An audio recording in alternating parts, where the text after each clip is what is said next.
So let's look at the 10-year US government bond yield, as this is very important to the future of trading, especially if you're a good trader. You need to know, and you are Euro USD trader, GBP USD trader. You need to marry the 10-year government bond yield. You need to know what's the yield and how these have direct correlation with your carry trade. Very important for carry traders. If you're a carry trader, you should know what's going on with it. You should know. So now the point I'm trying to make here is to spell out the direct correlation with the 10-year bond yield and gold. Now, this doesn't happen all the time. But in times of geopolitical tension, the yield and the gold can move in the same direction. We have seen cases where yield and gold move in the same direction without respecting its well-known correlation in the space of trading. But the point I want to make out here is go and check what happened on Friday, 13 June on gold on this day, so that you will best appreciate trading with US government 10-year bond yield. The 10-year bond yield is a game changer strategy. Yes, the 10-year bond yield is a changer strategy.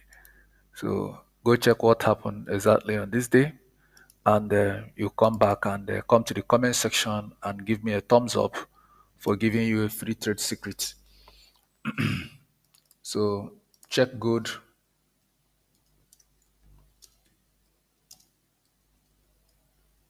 price action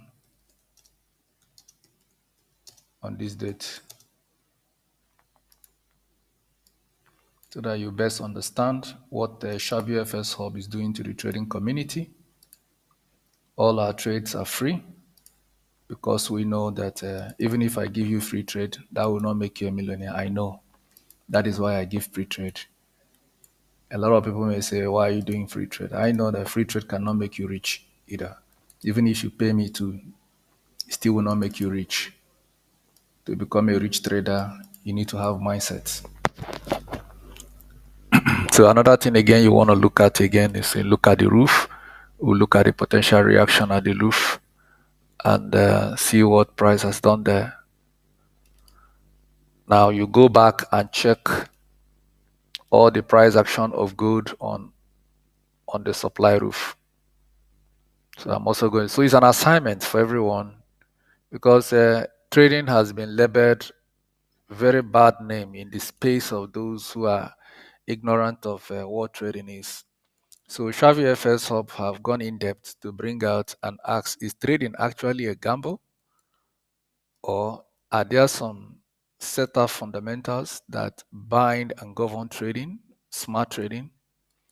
And are there genuine traders who are actually trading based on economic data? Or is it just these small influencers who are into flashing of jewelries and expensive cars? In reality, trading is for educational purpose. It's not for showing off of wealth. So you have to go and see what happened for gold in all these days. So you go and check it yourself and give me a thumbs up. If you see it, give me a thumbs up. So when you are chatting, incorporate.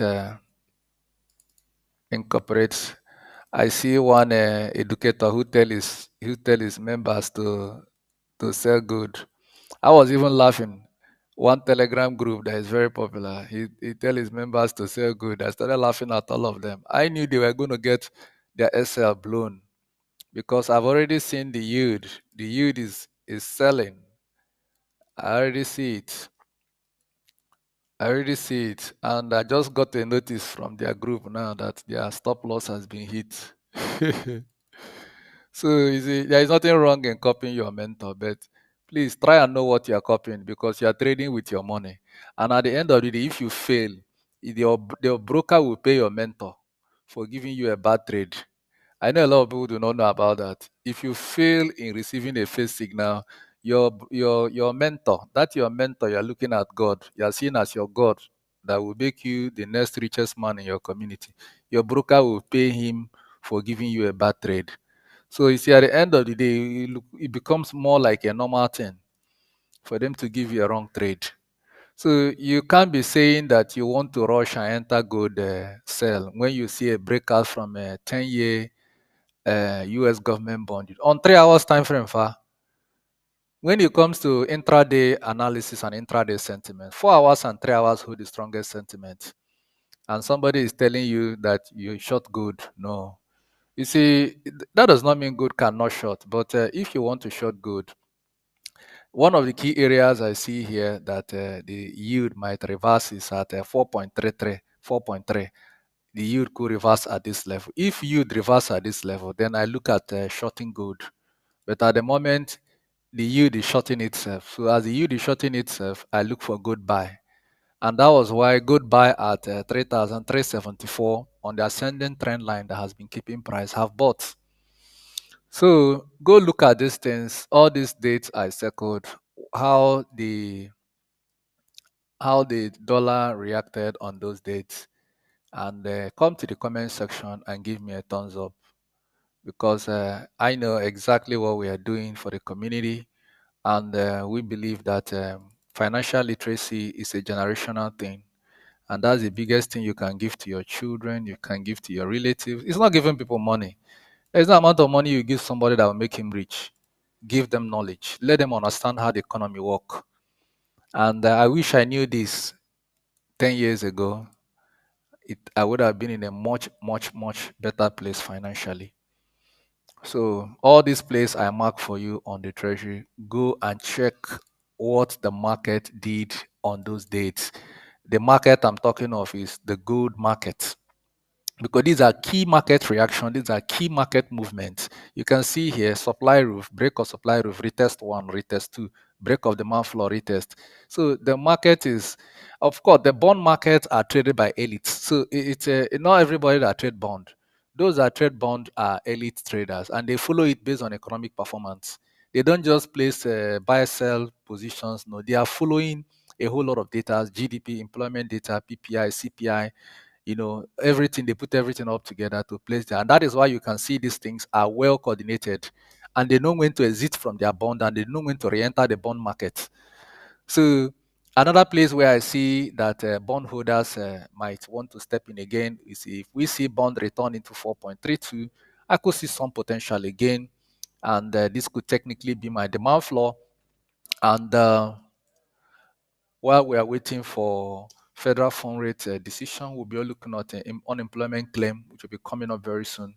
A softer data report is going to have an impact on the 10-year Treasury bond yield, and that could technically send price down to this level, thereby elevating gold. And while we wait for FOMC, we expect a breakout. So if we have a breakout from this structure, price could return here. Then we will challenge 4.47, approaching 4.5 in the bond yield. And if we have, of course, we know that they are going to keep rate the same at 4.2, 4.5. Rate will remain the same. So, however it is, a breakout from this level will further come back to retest this level, a descending trend line, and an acceptable demand floor. So it is declining, which I call DTL. So in the future, I want to see if we have a breakout from the bond yield demand floor. I could be seeing the 10-year bond yield come to that level with a potential for buyback at that level. It's very simple, very, very simple. So focus more on trading education instead of eager to make money, because that money you want to make from forex, I can tell you for free, you might not make that money. The way you are eager to make that money, you're not going to make it. Sorry, it's not a cost. Focus on the knowledge, equip yourself with knowledge, and equip yourself with mindset. Then you go for the bag. Once you go for the bag, you secure it immediately. You know. So that's Shavi FS Hub 10-year. So I focus more on trading education. So I do not talk more about money and how much money need to be made, because I know there is a lot of money to be made in the field of trading. So don't be eager to talk of money. Focus on the knowledge